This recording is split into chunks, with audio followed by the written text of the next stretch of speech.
কালিৰ পৰা গাটো বহুত বেয়া মোৰ। ৰাতি উপায় নাইকিয়া হোৱাত মেডিচিন অকটা খালোঁ, কিন্তু কোনে কৰি দিব। সেয়া কষ্ট কৰি চিৰা আৰু মুড়ি পোহা কেইটামান বনাই লৈছোঁ। যি হাতত আছে আৰু বাদাম, নৰসিংহ, পিঁয়াজ, আলু তেনেকৈ জলকীয়া দিছোঁ।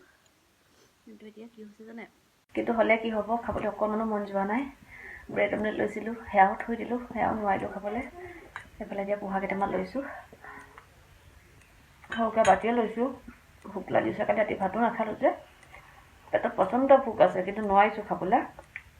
চেষ্টা কৰি গৈছোঁ। শৰীৰটোৰ অকণমান কিবা এটা হ'লেহে গম পোৱা যায় আমাৰ শৰীৰটোৰ মূল্য কিমান বেছি হয়।